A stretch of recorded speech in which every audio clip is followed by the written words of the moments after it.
하갈의 아들 느헤미야의 말이라. 아닥사스다 왕 제20년 기슬루월에 내가 수상궁에 있는데 내 형제들 가운데 하나인 하나니가 두어 사람과 함께 유다에서 내게 이르렀기로 내가 그 사로잡힘을 면하고 남아있는 유다와 예루살렘 사람들의 형편을 물은즉 그들이 내게 이르되 사로잡힘을 면하고 남아있는 자들이 그 지방 거기서 큰 환난을 당하고 능욕을 받으며 예루살렘 성은 허물어지고 성문들은 불탔다 하는지라. 내가 이 말을 듣고 앉아서 울고 수일 동안 슬퍼하며 하늘의 하나님 앞에 금식하며 기도하여 이르되 하늘의 하나님 여호와 크고 두려우신 하나님이여 주를 사랑하고 주의 계명을 지키는 자에게 언약을 지키시며 공유를 베푸시는 주여 간구하나이다. 이제 종이 주의 종들인 이스라엘 자손을 위하여 주야로 기도하오며 우리 이스라엘 자손이 주께 범죄한 죄들을 자복하오니 주는 귀를 기울이시며 눈을 여시사 종의 기도를 들으시옵소서. 나와 내 아버지의 집이 범죄하여 주를 향하여 크게 악을 행하여 주께서 주의 종 모세에게 명령하신 계명과 율례와 규례를 지키지 아니하였나이다.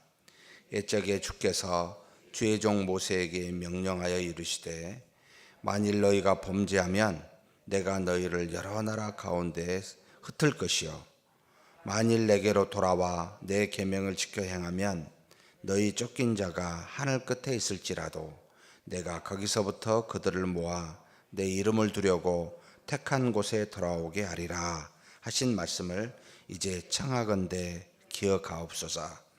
이들은 주께서 일찍이 큰 권능과 강한 손으로 구속하신 주의 종들이요 주의 백성이니이다.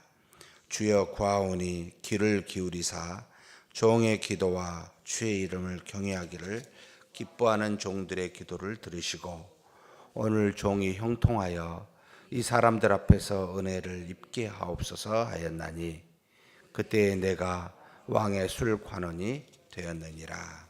아멘.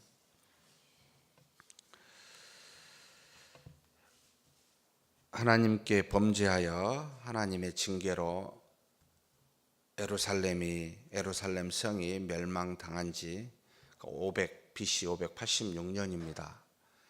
그리고 난 다음에 하나님께서 그들을 기억하사 다시 이제 바벨론으로부터 예루살렘으로 복귀한 1차 포로 귀환이 538년입니다. 곧 그들이 멸망당하고 난 다음에 48년 뒤에 다시 예루살렘의 수룹바벨에 의해서 고레스 왕 원년의 칙서를 통해 하나님의 감동으로 이 고레스 왕의 칙령으로 돌아오게 한 게 538년이 됩니다. 그래서 순조롭게 성전이 건축된 것처럼 보였지만 그러나 주변의 수많은 대적들로 인하여 성전 건축이 멈춰지게 되고 무려 10에서 12년 사이 동안 이루어지지 않게 되다가 다시 이루어져 516년에 성전이 완성이 됩니다. 그러면 멸망당한 지 정확하게 에레미야의 예언처럼 70년 뒤에 회복되는 역사가 있게 됩니다. 그런데 그런 것이 이 성전의 건축이 온전히 모든 이스라엘 백성의 신앙을 다시 재건하고 믿음을 재건한 건 아니었습니다. 그래서 하나님께서 다시 에스라를 통해 2차 BC 458년입니다. 1차 포로 귀환 뒤에 약 80년 가까이 뒤에 2차 포로 귀환이 에스라에 의해서 이루어지게 됩니다.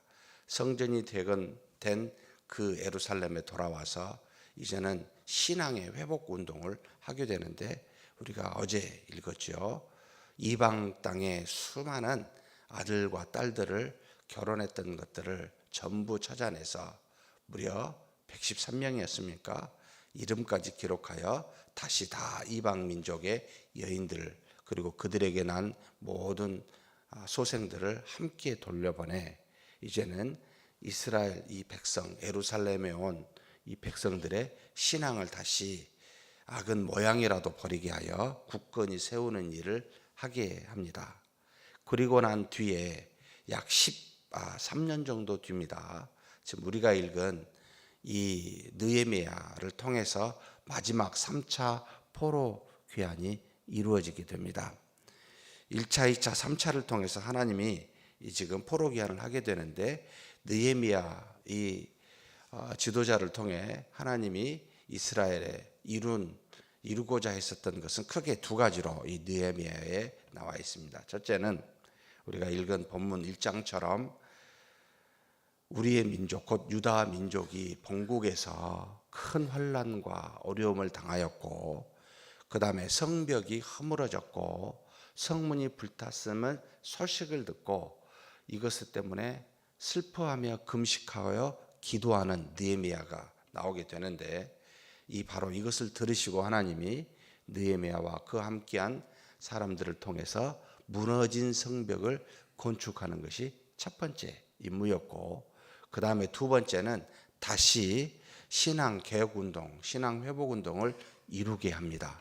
그래서 1장에서 7장까지는 성벽 재건이 어떻게 이루어졌는지를 이 느헤미야서에 써 있고, 나머지 8장에서 마지막 13장까지는 신앙 회복운동, 개혁운동이 어떻게 일어난지를 보여주므로, 곧 하나님께서 이스라엘을 예루살렘 성전만 하나님이 회복시킨 것이 아니라 그들이 머물러 살 수 있는 예루살렘 성벽, 그것까지 재건하고 믿음까지 하나님께서 다시 세우시는 일들을 이루어 가신다라는 그런 어떤 관점에서 이 성경을 읽었으면 좋겠습니다.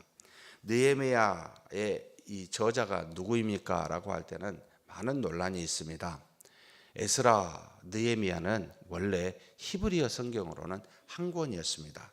그런데 BC 3세기에 70인역으로 히브리어를 당시에 몰랐었던, 아람어만 알고 있었던 많은 유대인들을 위해서 헬라어만 알고 있었던 헬라어 어떤 지배에 있었던 시대에 히브리어를 헬라어로 번역한 70인역이에요. 여기서부터 이 느헤미야, 에스라는 두 권으로 이렇게 나누어져서 우리에게 전달이 되었습니다. 그래서 어떤 사람은 에스라, 느헤미야는 처음부터 한 권이었기 때문에 저자가 에스라다라고 말하는 사람이 있고, 일반적으로 우리가 읽은 느헤미야서 1장 1절에 하가랴의 아들 느헤미야의 말이라 라고 스스로 증거하고 있고, 그리고 계속해서 나는이라는 이 어떤 1인칭 명칭을 통해서 이 느헤미야서의 저자는 느헤미야다라고 기록하여 우리는 대체적으로 느헤미야로 이렇게 인정하고 있습니다. 그러나 원래 히브리어 성경이 한 권이었기 때문에 이것이 어떻게 두 사람이 쓸 수 있느냐라고 이렇게 묻게 될 때는, 성경이 쓴 사람은 그래 되지만 나중에 누군가에 의해서 하나님의 정경으로 할 때 편집되어 한 권으로 되었을 것이다 라고 그렇게 추정합니다. 그러나 명확하게 여기에 본인이 누구인지를 증거하고 있기 때문에 에스라는 에스라가 썼고 느헤미야는 느헤미야가 썼다, 이렇게 보시면 좋습니다. 그러면 언제쯤 썼을까요? 라고 할 때는 이 느헤미야는 유대인으로서 당시 페르시아, 성경엔 파사라고 나오는데 그때 아닥사스다 왕의 술 맡은 담당 관원이었습니다.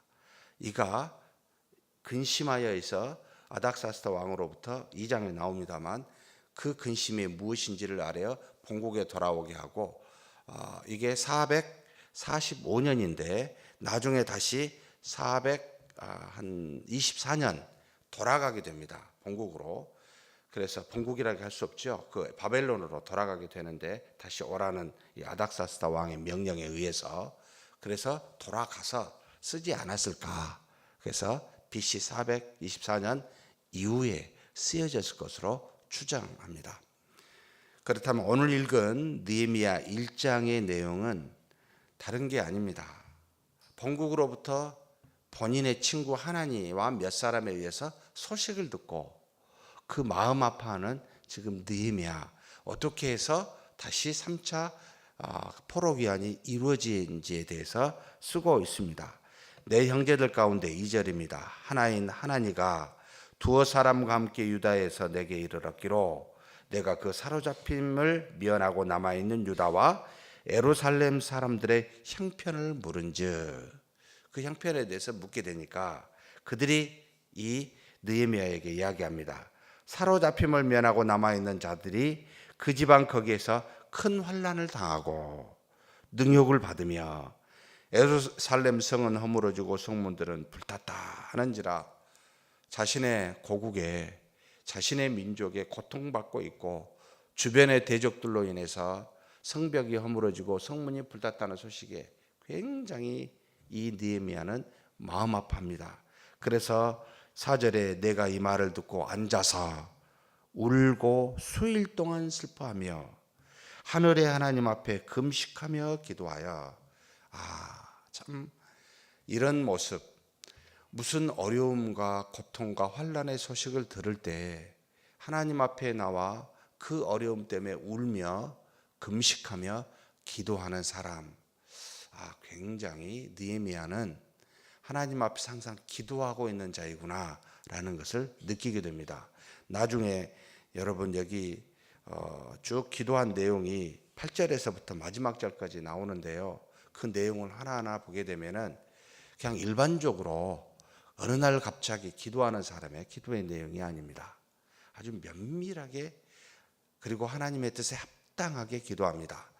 하나님이 어떤 분이신지를 처음에 정의를 하고, 그리고 난 다음에 하나님이 과거에 말씀하신 것에 대해서 기억해 달라고 기도하고, 그리고 지금 형편과 사정에 대해서 기도하면서 여러 사람 앞에서 은혜 입기를 간구합니다라고 마무리하는, 어찌 보면 기도를 많이 하는, 하나님과 교통이 평소에 이루어지고 있는 사람의 기도 모임을 쉽게 할 수 있습니다. 저도 이걸 보면서 참 늘 기도하는 모습이 어떤 것인가, 어떤 내용으로 기도해야 되는가가 그저 본인이 생각한 대로 기도하지 않습니다. 가만히 보면 하나님은 뭐라고 정의를 먼저 하고 있냐면 5절입니다. 하늘의 하나님 여호와 크고 두려우신 하나님이여 라고 말합니다. 모든 만물을 다스리시는 전지전능한 신이시여 라는 거지요. 주를 사랑하고 주의 계명을 지키는 자에게 언약을 지키시며 긍휼을 베푸시는 주야 간구하나이다. 하나님이 말씀하시고 말씀하신 그 내용을 지키는 자에게는 반드시 애언의 성취함을 이루시는 분이십니다. 전지전능한 신일 뿐만 아니라 주신 말씀을 지켜 행하는 자에게 성취하시는 하나님입니다 라고 하여 그 다음에 간구하는 내용을 이제 쓰게 됩니다. 하나님에 대해서 정의를 하고 누구인지, 주의 종들이 이스라엘 자손을 위하여 주야로 기도하며 우리 이스라엘 자손이 주께 범죄한 죄들을 자복하오니 주는 귀를 기울이시며 눈을 여시사 종의 기도를 들으시옵소서. 먼저 본인과 본인의 민족들이 하나님 앞에 지은 죄를 자복하는 회개의 기도를 하고 있습니다. 무슨 뜻입니까? 수많은 이 타향살이한 것도, 그리고 다시 회복하여 예루살렘에 가서 여러 가지 환난과 고난을 당한 것도 우연히 이루어진 것이 아니라 하나님이 주신 계명을 지키지 못한 이 이스라엘 민족의 죄로 인하여 받은 환난이 아닙니까? 하나님, 그러니 이와 같은 우리의 죄를, 우리 민족의 죄를 용서해 주십시오라고 먼저 자복하고 있습니다. 사랑하는 성도 여러분, 하나님이 아무 이유 없이 우리에게 세상의 환난과 징계를 주시지 않습니다. 우리를 죄로부터 돌이키게 하시는 하나님의 은혜이기도 합니다. 곧 우리의 죄의 근거에서 수많은 어려움과 환난이 온다는 뜻입니다. 항상 하나님 앞에 나아가 기도할 때마다 가장 먼저 할 일은 우리의 죄를 회개하여 자복하는 겁니다. 용서해 달라고. 그리고 난 다음에 무엇을 말합니까? 7절부터 주를 향하여 크게 악을 향하여 주께서 주의 종 모세에게 명령하신 계명과 율례와 규례를 지키지 아니하였나이다 라고 고백하고, 옛적에 주께서 옛적에 하나님 어떻게 역사인지 말합니다. 주의 종 모세에게 명령하여 이르시되 만일 너희가 범죄하면 내가 너희를 여러 나라 가운데서 흩을 것이요. 이루어졌지요. 경험했습니다. 바벨론에 흩어져서 바벨론에서 지금 술 맡던 관원까지 이런 이 너무나 잘 알고 있습니다. 그리고 난 다음에 만일 내게로 돌아와, 지금 하나님의 기억을 다시 말씀하신 말을 이야기하는 겁니다. 만일 내게로 돌아와 내 계명을 지켜 행하면 너희 쫓긴 자가 하늘 끝에 있을지라도 내가 거기서부터 그들을 모아 내 이름을 두르고 택한 곳에 돌아오게 하리라. 이사야서라든지 에레미야서라든지 에스겔서라든지 누누이 이스라엘 백성에게 너희가 회개하여 돌아오면 너희를 다시 회복시켜 주실 것이다 라는 그 예언의 말씀을 기억하고 이야기하는 겁니다. 우리가 죄를 지었습니다. 그런데 우리가 돌이키면 하나님께서는 우리를 다시 회복시킬 것이다. 그래서 이것을 기억해 달라고 그렇게 말씀하신 하나님, 그걸 기억해 주시라고 지금 이야기하는 겁니다. 무슨 뜻입니까? 이 고난과 역경 우리가 회복하기 위해서는 지금 자복합니다. 그러니 하나님 다시 이 환난으로부터 이겨나게 해 주십시오라고 지금 모국을 위해서 기도하고 있는 내용이죠. 그러면서 뭘 말합니까? 이들은 지금 현재 죄를 짓고 있는 이 우리 백성들은 주께서 일찍이 큰 권능과 강한 손으로 구속하신 주의 종들이요 주의 백성이니이다. 무슨 뜻입니까? 하나님께서 주의 종 모세를 통해 애굽에서 당신의 크신 능력으로 구원하신 택한 민족 백성 아닙니까? 라고 우리가 누구인지를 알면서 긍휼히 여겨달라고 다시 간구하고 있는 내용이죠. 그러면서 마지막 11절에 주된 이제 내용을 말합니다. 간구할 내용이죠. 내가 구하오니 주여 구하오니 귀를 기울이사 주의 종의 기도와 주의 이름을 경외하기를 기뻐하는 종들의 기도를 들으시고 오늘 종이 형통하여 이 사람들 앞에서 은혜를 입게 하옵소서. 이 사람들은 누굽니까? 자신이 사랑하는 민족 아닙니까? 내가 민족을 위해서 기도하는데 들으시고 나로 인해 이 기도가 응답되게 해달라고, 형통하게 해달라고 지금 간구하고 있습니다. 그러면서 놀라운 말을 덧붙입니다. 그때 내가 왕의 술 관원이 되었느니라. 뜬금없이 이게 무슨 말입니까?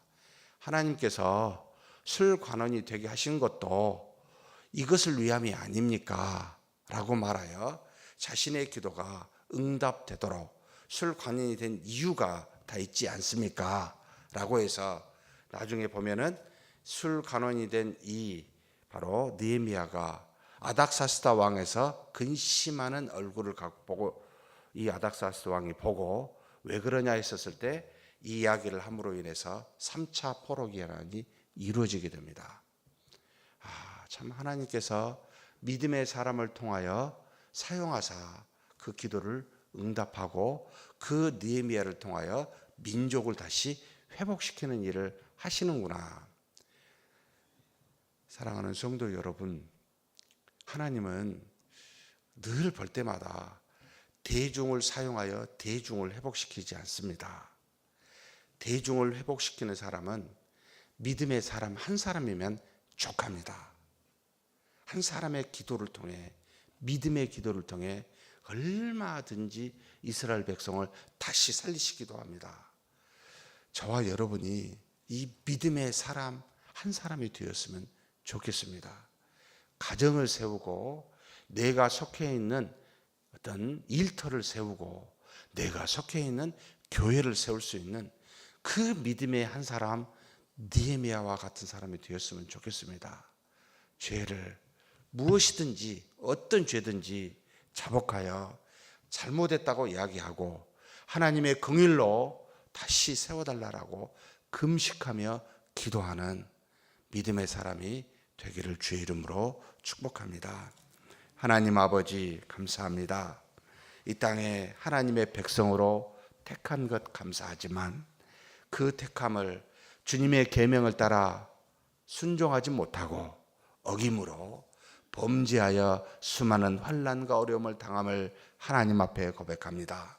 그럴 때마다 하나님 느헤미야와 같은 믿음의 사람을 사용하였듯이 우리도 울며 고통하며 하나님 앞에 금식하며 기도하는 믿음의 사람 되게 하여 주옵소서.